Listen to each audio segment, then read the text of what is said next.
ขันไปตัวนี้นี่แล้วมาอยู่ตัวนี้ลงมาก่อนลงมาอยู่ลำนี้ก็มีลงมาบักมาจังก็เท่ายืดอยู่เทิงอีกตัว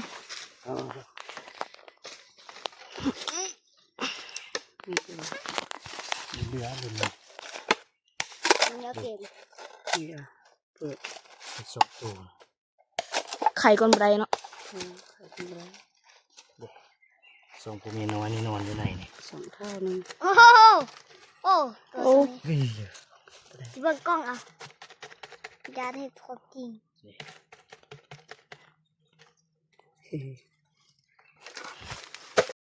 ค่ะต่อตื่นไอ้เวลาเห็นเนาะตัวหรอวะอยู่ฮันนี่ตัวสีดำอย่ามากวนเลยตื่นมันบินได้วะได้โน่ตัวเจีย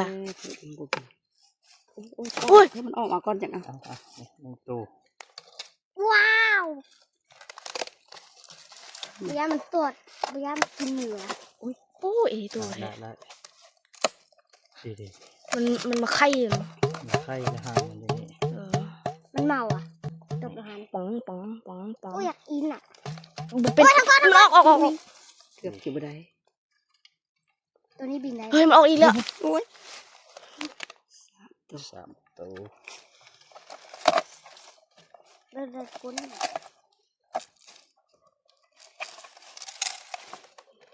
สี่ตัววางจำเคืองสู้ดังนะครับห้าตัวมันกัดได้ปุ๊กัดได้น้องเขียวก็แล้วมดได้5 ตัวข้างหลังนี่เจ๊นี่ดีวะโอ้ยบักอีนะพยานนี่เปิดอีจุกอมีเย่เต็มร้อยเอามาไข่กูมึงเอามาไก่กูยานจีเดโอ้ลายกล่องอันเหาะบึงแดเอาไหมไม่เอ็ดนี่เบนคือตัวหนูแฮมสเตอร์นี่มันตายรับก้นเลยมันตายวะแล้วมันจะตายป่านว่ามันอาบน้ำนี่กล่องอันเหาะตัวน้อยก็ยังบินได้เลยมันก็ไล่ก็อันเมื่อกี้อีกนี่ยังเมื่อใช่วางก่อนหักจุดตายแล้วเห็น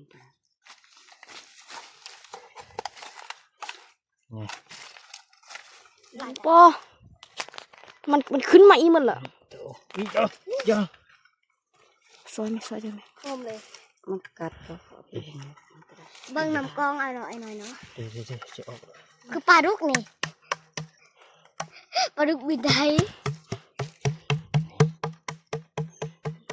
เบิ้งกินข้าว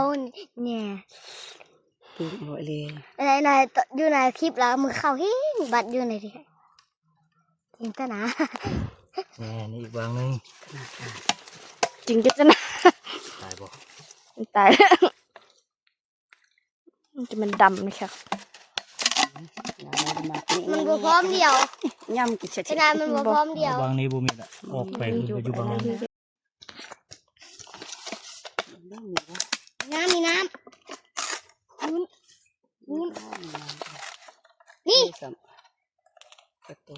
ตัวน้อยเนาะเจียแดงตัวนี้เจียแดงนี่